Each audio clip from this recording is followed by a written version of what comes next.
ಆತ್ಮೀಯ ಗಣತಿದಾರರೇ ಹಾಗೂ ಮೇಲ್ವಿಚಾರಕರೇ, ಬನ್ನಿ ಇವತ್ತಿನ ಒಂದು ವಿಡಿಯೋದಲ್ಲಿ ನಾನು ಭಾರತದ ಜನಗಣತಿ 2026-27 ಸಂಬಂಧಪಟ್ಟಂತೆ ಇವತ್ತಿನಿಂದ ಒಂದು ಆ್ಯಪಲ್ಲಿ ನೈಜವಾದ ಗಣತಿ ಕಾರ್ಯ ಪ್ರಾರಂಭ ಮಾಡಬೇಕು.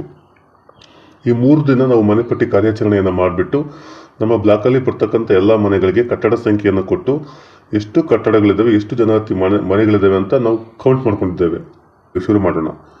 ಓಕೆ, ನಿಮ್ಮ ಗಣತಿ ಕಾರ್ಯ ಸುಲಭವಾಗಬೇಕಪ್ಪ ಅಂದರೆ ಕೆಲವು ಸರಳ ಸೂತ್ರಗಳನ್ನು ನಾನು ಹೇಳ್ತಾ ಹೋಗ್ತೇನೆ. ಮೊದಲನೇದಾಗಿ, ನಿಮ್ಮ ಬ್ಲಾಕ್ನ ಮನೆಪಟ್ಟಿ ನಕ್ಷೆ ತಯಾರಿಸಿಕೊಳ್ಳಿ.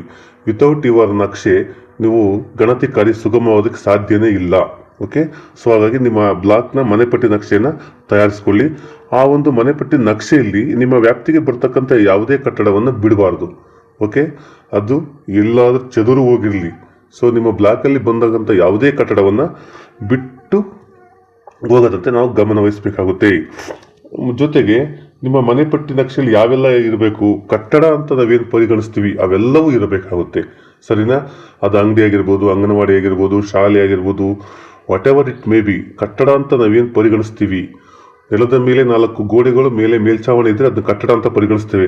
ಅಂತ ಒಂದು ಆಕೃತಿ ನಿಮ್ಮ ವ್ಯಾಪ್ತಿಯಲ್ಲಿ ಯಾವುದೇ ಇರಲಿ, ಅದಕ್ಕೆ ನಾವು ನಂಬರನ್ನು ಕೊಡಲೇಬೇಕಾಗುತ್ತೆ. ಸರಿನಾ?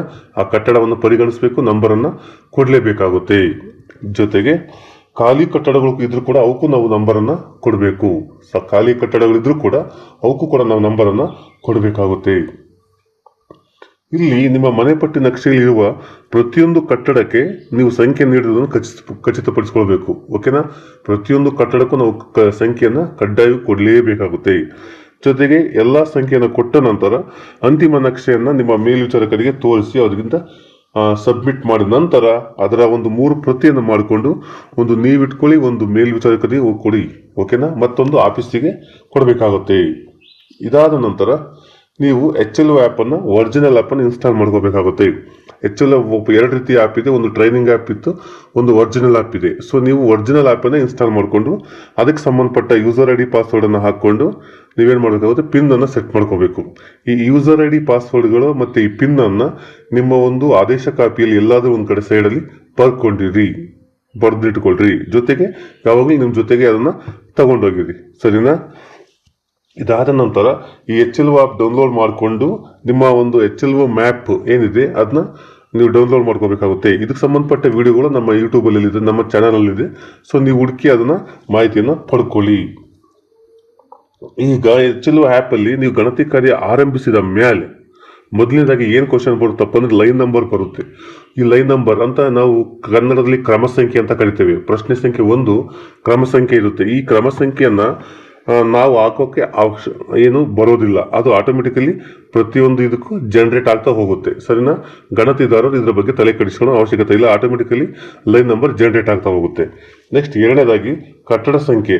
ಈ ಕಟ್ಟಡ ಸಂಖ್ಯೆಯನ್ನು ನಾವೇ ಟೈಪ್ ಮಾಡಬೇಕು. ಗಣತಿದಾರರು ನಾವು ಭೇಟಿ ನೀಡಿ ಈಗ ಆಲ್ರೆಡಿ ನಾವು ಮನೆ ಮೇಲೆ ಕಟ್ಟಡ ಸಂಖ್ಯೆಯನ್ನು ಬರೆದಿದ್ದೇವೆ. ನಾವು ಭೇಟಿ ನೀಡುವ ಸಂದರ್ಭದಲ್ಲಿ ನಾವು ಮನೆ ಮೇಲೆ ಯಾವ ಕಟ್ಟಡ ಸಂಖ್ಯೆಯನ್ನು ನೀಡಿದ್ದೇವೋ ಅದೇ ಕಟ್ಟಡ ಸಂಖ್ಯೆಯನ್ನು ನಾವಿಲ್ಲಿ ಟೈಪ್ ಮಾಡಬೇಕಾಗುತ್ತೆ. ಓಕೆನಾ? ಟೈಪ್ ಮಾಡಬೇಕು. ಜೊತೆಗೆ ಆಯ್ಕೆ ಕೂಡ ಮಾಡಬಹುದು. ಕಟ್ಟಡ ಸಂಖ್ಯೆನ ನಾವು ಟೈಪು ಮಾಡಬಹುದು, ಆಯ್ಕೆ ಕೂಡ ಮಾಡ್ಕೋಬಹುದಾಗಿದೆ. ಈಗ ಅಲ್ಲಿ ಕಟ್ಟಡದಲ್ಲಿ ಒಂದು ರಿಪೀಟ್ ಅಂತ ಒಂದು ಆಪ್ಷನ್ ಇದೆ. ಆ ರಿಪೀಟ್ ಯಾವಾಗ ಕೊಡಬೇಕಪ್ಪ ಅಂದ್ರೆ, ಒಂದೇ ಒಂದು ಕಟ್ಟಡದಲ್ಲಿ ಒಂದಕ್ಕಿಂತ ಹೆಚ್ಚು ಜನವಸತಿ ಮನೆಗಳಿದ್ದಾಗ ಆ ಕಟ್ಟಡವನ್ನು ನಾವೇನು ಮಾಡಬೇಕಾಗುತ್ತೆ, ಆ ಕಟ್ಟಡದಲ್ಲಿ ಮೊದಲೇ ಮನೆ ಮಾಡಬೇಕಾದ್ರೆ ಕಟ್ಟಡ ಸಂಖ್ಯೆ ನಮೂದಿಸಿ ಗಣತಿ ಮಾಡ್ತೇವೆ. ಅದೇ ಕಟ್ಟಡದಲ್ಲಿ ಮತ್ತೊಂದು ಮನೆ ಮಾಡಬೇಕಾದ್ರೆ ನಾವು ಕಟ್ಟಡ ಸಂಖ್ಯೆ ನಮೂದಿಸುವ ಅವಶ್ಯಕತೆ ಇಲ್ಲ, ಪುನರಾವರ್ತನೆ ಬಟನ್ ಅನ್ನು ಒತ್ತಬೇಕಾಗುತ್ತೆ. ಸರಿನಾ? ಇದಾದ ನಂತರ ಈ ಜನಗಣತಿ ಮನೆ ಸಂಖ್ಯೆಯನ್ನ ಗಣತಿದಾರರು ನಮೂದಿಸುವ ಅಗತ್ಯವಿಲ್ಲ. ಇದು 3ನೇ ಕ್ವಶನ್. ಜನಗಣತಿ ಮನೆ ಸಂಖ್ಯೆನ ಗಣತಿದಾರರು ನಮೂದಿಸತಕ್ಕಂಥ ಅವಶ್ಯಕತೆ ಇಲ್ಲ. ಬದಲಾಗಿ ನೀವಲ್ಲಿ ಕೆಳಗಡೆ ಒಂದು ಆಪ್ಷನ್ ಇದೆ, ಹೊಸ ಅಥವಾ ಮತ್ತು ಪುನರಾವರ್ತನೆ ಅಂತ. ನೀವು ಪ್ರತಿಯೊಂದು ಹೊಸ ಜನಗಣತಿ ಮನೆಗೆ ನ್ಯೂ ಅಂತ ಕೊಡ್ತಾ ಹೋದ್ರೆ ಆಟೋಮೆಟಿಕ್ ಆಗಿ ಅದು 0001, 0002, 0003 ಹೀಗೆ ಹೊಸ ಒಂದು ಜನಗಣತಿ ಮನೆ ಜನರೇಟ್ ಆಗ್ತಾ ಹೋಗುತ್ತೆ. ಓಕೆನಾ? ಒಂದು ವೇಳೆ ಒಂದೇ ಜನಗಣತಿ ಮನೆಯಲ್ಲಿ 2 ಕುಟುಂಬಗಳು ಇದ್ದಾಗ ನೀವೇನ್ ಮಾಡಬೇಕಾಗುತ್ತೆ, ಆ ಒಂದು ಜನಗಣತಿ ಮನೆಯಲ್ಲಿರ್ತಕ್ಕಂಥ ಒಂದು ಕುಟುಂಬವನ್ನ ನೀವು ಕೊಟ್ಟು ನೀವು ಗಣತಿ ಮಾಡ್ತೀರಿ. ಈಗ ಅದೇ ಜನಗಣತಿ ಮನೆಯಲ್ಲಿ ಇನ್ನೊಂದು ಕುಟುಂಬ ಇದ್ರೆ ಪುನರಾವರ್ತನೆ ಬಟನ್ ಅನ್ನ ಒತ್ತಿ ನೀವು ಗಣತಿಯನ್ನ ಮಾಡಬೇಕಾಗುತ್ತೆ. ಈಗ ನೆಕ್ಸ್ಟ್ ಬರೋಣ. ಪ್ರಶ್ನೆ ಸಂಖ್ಯೆ 7 ಬಹಳ ಇಂಪಾರ್ಟೆಂಟ್. ಇದು ಏನಿದೆ, ಕಟ್ಟಡದ ಬಳಕೆ ಬಗ್ಗೆ ಇದೆ. ಓಕೆನಾ. ಈ ಕಟ್ಟಡದ ಬಳಕೆ ಬಗ್ಗೆ ಒಟ್ಟು 9 ಆಯ್ಕೆಗಳಿದಾವೆ, 0 ಆಯ್ಕೆ ಇದೆ. ಮೊದಲನೇ ಆಯ್ಕೆ ಏನಿದೆ ಗೊತ್ತಾ, ವಾಸ ಅಂತ ಇದೆ. ಎರಡನೇ ಆಯ್ಕೆ ವಾಸ ಪ್ಲಸ್ ಇತರೆ ಅಂತ ಇದೆ. ನೆಕ್ಸ್ಟ್ 3 ರಿಂದ 9ರವರೆಗೂ ಬೇರೆ ಬೇರೆ ಆಪ್ಷನ್ಗಳು ಇದಾವೆ. ಇಲ್ಲಿ ನೆನ್ಪಿಟ್ಕೊಳ್ಳಿ, ನೀವು ಪ್ರಶ್ನೆ ಸಂಖ್ಯೆ 7ಕ್ಕೆ ಕಟ್ಟಡದ ಉಪಯೋಗ ಅಥವಾ ಕಟ್ಟಡದ ಬಳಕೆ ಬಗ್ಗೆ ನೀವು ವಾಸ ಅಂತ ಏನಾದ್ರು ಕೊಟ್ರೆ ಅಥವಾ ವಾಸ ಆಪ್ಷನ್ 1 ಆಪ್ಷನ್ 2 ನೀವೇನಾದ್ರು ಸೆಲೆಕ್ಟ್ ಮಾಡ್ಕೊಂಡ್ರೆ ಮಾತ್ರ ಎಲ್ಲ 34 ಪ್ರಶ್ನೆಗಳಿಗೆ ನೀವು ಉತ್ತರ ಮಾಡಬೇಕಾಗುತ್ತೆ. ನೆನ್ಪಿಟ್ಕೊಳ್ಳಿ, ರಿಪೀಟ್ ಮಾಡ್ತೇನೆ. ಪ್ರಶ್ನೆ ಸಂಖ್ಯೆ 7ರಲ್ಲಿ ಕಟ್ಟಡದ ಬಳಕೆ ಬಗ್ಗೆ ಏನಿದೆ ಅಲ್ವಾ, ಅದನ್ನ ಯಾವ್ದಕ್ಕೆ ಉಪಯೋಗಿಸ್ತೀರಿ ಅನ್ನೋ ಒಂದು ಪ್ರಶ್ನೆ ಇದೆ. ವಾಸಕ್ಕೋ ವಾಸೇತರಕ್ಕೋ ಅಂತ ಏನೋ ಒಂದು ಪ್ರಶ್ನೆ ಇದೆ. ಆ ಪ್ರಶ್ನೆಗೆ ನೀವೇನಾದ್ರೂ ಆಪ್ಷನ್ 1 ಅಥವಾ ಆಪ್ಷನ್ 2 ಸೆಲೆಕ್ಟ್ ಮಾಡಿದ್ರೆ ಮಾತ್ರ ಎಲ್ಲ 34 ಪ್ರಶ್ನೆಗಳಿಗೆ ನೀವು ಉತ್ತರಿಸಲೇಬೇಕಾಗುತ್ತೆ. ಒಂದು ವೇಳೆ ಅದರಲ್ಲಿ ಪ್ರಶ್ನೆ ಆಯ್ಕೆ 3 ರಿಂದ 9 ನೀವು ಆಯ್ಕೆ ಮಾಡಿದ್ರೆ, ಅಲ್ಲಿ 3 ರಿಂದ 9 ಏನಿದೆ, ಶಾಲೆಗಳು, ಅಂಗಡಿಗಳು, ಕಾಲೇಜುಗಳು, ಶಾಪುಗಳು, ಕಾರ್ಖಾನೆಗಳು, ಇತರೆ ಬೇರೆ ಬೇರೆ ಏನೋ ಆಪ್ಷನ್ಸ್ ಇದಾವೆ. ಸೊ ಆ ಒಟ್ಟು 3 ರಿಂದ 9 ಜೊತೆಗೆ 0 ಖಾಲಿ ಅಂತ ಇದೆ. ಇಷ್ಟನ್ನು ನೀವು ಆಯ್ಕೆ ಮಾಡಿಕೊಂಡ್ರೆ ನಿಮಗೆ ಎಲ್ಲಾ ಪ್ರಶ್ನೆಗಳು ಓಪನ್ ಆಗೋದಿಲ್ಲ. ಬದಲಾಗಿ ನೀವು ಇದು ಯಾವ್ದಾದ್ರು ಒಂದು ಆಪ್ಷನ್ ಓಪನ್ ಮಾಡ್ಕೊಂಡ್ರೆ ಕೆಳಗಡೆ ಒಂದು ಕಟ್ಟಡದ ನೈಜ ಬಳಕೆ ಅಂತ ಒಂದು ಆಪ್ಷನ್ ಓಪನ್ ಆಗುತ್ತೆ. ಸೊ ಅಲ್ಲಿ ನೀವು ಟೈಪ್ ಮಾಡಬೇಕು, ಕಟ್ಟಡದ ನೈಜ ಬಳಕೆಯನ್ನ ಟೈಪ್ ಮಾಡಬೇಕಾಗುತ್ತೆ. ಏನಿದೆ ಕಟ್ಟಡದ ನೈಜ ಬಳಕೆ? ಉದಾಹರಣೆ, ನೀವೊಂದು ಶಾಲೆಗೆ ಹೋಗ್ತೀರಿ. ಸೊ ಅಲ್ಲಿ ಆಪ್ಷನ್ ಏನಿದೆ ಶಾಲೆಗೆ, ಅದನ್ನ ಸೆಲೆಕ್ಟ್ ಮಾಡ್ಕೊಂತೀವಿ. ಆಗ ಅಲ್ಲಿ ಬಾಕ್ಸ್ ಓಪನ್ ಆಗುತ್ತೆ. ನೀವು ಅಲ್ಲಿ ಏನ್ ಮಾಡ್ಬೇಕು, ಸರ್ಕಾರಿ ಶಾಲೆ ಅಂತ ಟೈಪ್ ಮಾಡಬೇಕು. ಅಥವಾ ಕಾಲೇಜ್ ಆಗಿದ್ರೆ ಸರ್ಕಾರಿ ಕಾಲೇಜು. ಅದು ಯಾವ ರೀತಿಯ ಕಾಲೇಜು, D.Ed ಕಾಲೇಜ್ ಆಗಿರ್ಬೋದು, B.Ed ಕಾಲೇಜ್ ಆಗಿರ್ಬೋದು, PU ಕಾಲೇಜ್ ಆಗಿರ್ಬೋದು, ಡಿಗ್ರಿ ಕಾಲೇಜ್ ಆಗಿರ್ಬೋದು. ಈಗ ಅದನ್ನ ನೈಜವಾಗಿ ಮೆನ್ಷನ್ ಮಾಡಬೇಕಾಗುತ್ತೆ. ಪ್ರಾಥಮಿಕ ಶಾಲೆಗೆ ಕಿರಿಯ ಪ್ರಾಥಮಿಕ ಶಾಲೆ, ಹಿರಿಯ ಪ್ರಾಥಮಿಕ ಶಾಲೆ, ಕಾನ್ವೆಂಟ್, ಈ ತರ ನೀವು ನೈಜ ಬಳಕೆಯನ್ನ ಹಾಕ್ಬೇಕಾಗುತ್ತೆ. ಒಂದು ವೇಳೆ ಅಂಗಡಿ ಅಂತ ನೀವು ಆಯ್ಕೆಯನ್ನ ಮಾಡ್ಕೊಂಡ್ರೆ ಅಲ್ಲೂ ಕೂಡ ನೈಜ ಬಳಕೆ ಆಪ್ಷನ್ ಓಪನ್ ಆಗುತ್ತೆ. ಅವಾಗ ನೀವು ಟೈಪ್ ಮಾಡಬೇಕು, ಏನು ಬಟ್ಟೆ ಅಂಗಡಿನ, ಕಿರಾಣಿ ಅಂಗಡಿನ, ಮೊಬೈಲ್ ಅಂಗಡಿನ, ಎಲೆಕ್ಟ್ರಿಕಲ್ ಶಾಪ, ಈ ತರ ನೈಜವಾದ ಅಂಗಡಿ ಅಂತಂದ್ರೆ ಅದು ಯಾವ ಅಂಗಡಿ ಅಂತ ನೀವು ಟೈಪ್ ಮಾಡಬೇಕಾಗುತ್ತೆ. ಸರಿನಾ. ಕಾರ್ಖಾನೆಗಳು ಅಂತ ಓಪನ್ ಕೊಟ್ಟರು ಅಷ್ಟೇ, ಅದು ಯಾವ ರೀತಿಯ ಕಾರ್ಖಾನೆ ಅಂತ ನೀವು ಅಲ್ಲಿ ಟೈಪ್ ಮಾಡಬೇಕು. ಹೀಗೆ 3 ರಿಂದ 9 ಅಥವಾ 0 ಇವುಗಳನ್ನು ಆಯ್ಕೆ ಮಾಡಿಕೊಂಡ್ರೆ ಕೆಳಗಡೆ ಒಂದು ನೈಜ ಬಳಕೆಯನ್ನು ಬಾಕ್ಸ್ ತೆರೆಯುತ್ತೆ. ಅದರಲ್ಲಿ ಆ ನೈಜ ಕಟ್ಟಡದ ಬಳಕೆಯನ್ನು ನೀವು ಟೈಪ್ ಮಾಡಬೇಕು. ಒಂದು ವೇಳೆ ನೀವು ಖಾಲಿ ಅಂತ ಕೊಟ್ಟರು ಕೂಡ ಅಲ್ಲಿ ನೈಜ ಬಳಕೆಯನ್ನು ನಮೂದಿಸಿ ಅಂತ ಕೇಳುತ್ತೆ. ಯಾಕೆ ಖಾಲಿ ಇದೆ ಅಂತ ನೀವು ಅಲ್ಲಿ ನಮೂದಿಸಬೇಕಾಗುತ್ತೆ. ಏನು ದುರಸ್ತಿಗಾಗಿ ಖಾಲಿ ಇದೆಯೋ ಅಥವಾ ಬಾಡಿಗೆಗಾಗಿ ಖಾಲಿ ಇದೆಯೋ, ಯಾವ ಕಾರಣಕ್ಕೆ ಅದು ಖಾಲಿ ಇದೆ ಅನ್ನೋ ಒಂದು ಆಪ್ಷನ್ಸ್ ಅನ್ನು ನೀವು ಅಲ್ಲಿ ಟೈಪ್ ಮಾಡಬೇಕಾಗುತ್ತೆ. ಓಕೆನಾ. ಇದು ಆದ ನಂತರ ನೆಕ್ಸ್ಟ್, ನೀವು ಭೇಟಿ ನೀಡಿದ ಕಟ್ಟಡ ಏನಾದರೂ ಸಂಸ್ಥಾ ರೂಪ ಆಗಿದ್ರೆ, ಇನ್ಸ್ಟಿಟ್ಯೂಷನಲ್ ಫ್ಯಾಮಿಲಿ ಆಗಿದ್ರೆ, ಉದಾಹರಣೆ ಹಾಸ್ಟೆಲ್ಲು, ವೃದ್ಧಾಶ್ರಮ, ಜೈಲು, ಮೆಸ್ಸು, PG ಈ ತರ ಏನಾದರೂ ಆಗಿದ್ದರೆ ನೀವು ಅಂತ ಅವಾಗ ಏನು ಮಾಡಬೇಕಾಗುತ್ತೆ, ಇಲ್ಲಿ ಒಟ್ಟು ಆಯ್ಕೆಗಳಿದಾವಲ್ಲ ಅದರಲ್ಲಿ 2ನೇ ಆಪ್ಷನ್ ವಾಸ ಪ್ಲಸ್ ಇತರೆ ಇದನ್ನ ಸೆಲೆಕ್ಟ್ ಮಾಡ್ಕೋಬೇಕು. ಜೊತೆಗೆ ಆಗ ಕೆಳಗಡೆ ಇರ್ತಕ್ಕಂಥ ಸಂಸ್ಥಾ ರೂಪ ಈ ಆಪ್ಷನ್ ಅನ್ನ ನೀವು ಟಿಕ್ ಮಾಡಬೇಕಾಗುತ್ತೆ. ಸರಿನಾ. ಆಗ ಅದು ಸೆಲೆಕ್ಟ್ ಆಗುತ್ತೆ.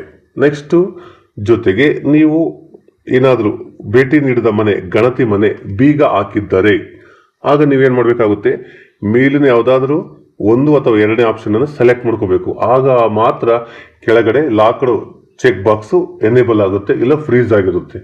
ನೀವು ಮೇಲಿನ ಆಪ್ಷನ್ ಅಲ್ಲಿ 1 ಅಥವಾ 2 ಆಯ್ಕೆ ಮಾಡಿದ್ರೆ ಮಾತ್ರ ಇಲ್ಲಿ ಲಾಕ್ಡ್ ಆಪ್ಷನ್ ಎನೇಬಲ್ ಆಗುತ್ತೆ, ಇಲ್ಲ ಏನಾಗುತ್ತೆ ಅದು ಡಿಸೇಬಲ್ ಆಗಿರುತ್ತೆ.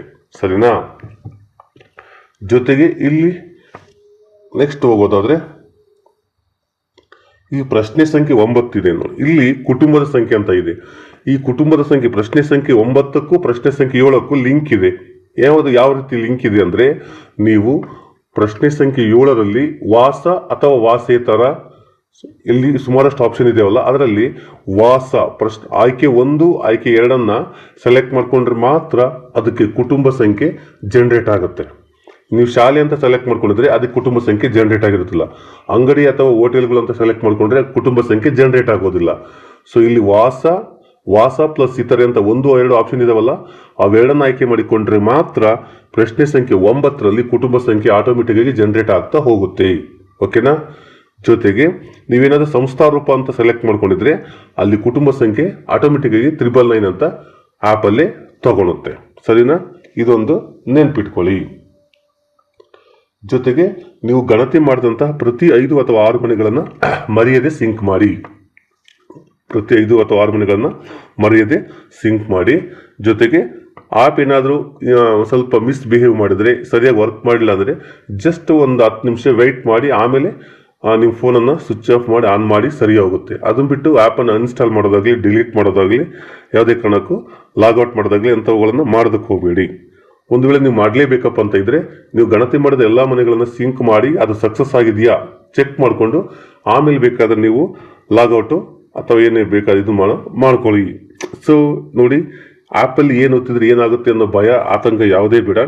ಎಲ್ಲ ರೀತಿಯ ಒಂದು ಸಮಸ್ಯೆಗೆ ಒಂದು ಪರಿಹಾರ ಇದ್ದೇ ಇರ್ತದೆ. ಓಕೆ, ಸೊ ಯಾವುದೇ ಒಂದು ಗೊಂದಲವನ್ನು ಇಟ್ಕೊಳ್ಳದೆ ನೀವು ಗಣತಿ ಕಾರ್ಯವನ್ನು ಸುಲಭವಾಗಿ ಮಾಡ್ತಾ ಹೋಗಿ.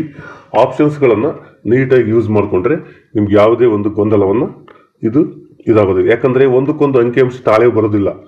ಇಲ್ಲಿ ಕಟ್ಟಡ ಸಂಖ್ಯೆ, ಲೈನ್ ನಂಬರು, ಜನವಸತಿ ಸಂಖ್ಯೆ, ಕುಟುಂಬ ಸಂಖ್ಯೆ, ಇಲ್ಲಿ 4 ರೀತಿಯ ಅಂಶಗಳು, ಅಂಕಿಗಳು ಬರ್ತವೆ. ಸೊ ಇವು ಒಂದಕ್ಕೊಂದು ತಾಳೆ ಆಗೋದಿಲ್ಲ, ಸರಿನಾ? ಸೊ ಹಾಗಾಗಿ ಇಲ್ಲಿ ತಾಳೆ ನಿಮ್ಗೆ ಯಾವಾಗ ಹೊಂದುತ್ತೆ ಅಂದರೆ, ನೀವು ಸಾರಾಂಶವನ್ನು ವೀಕ್ಷಿಸಿ.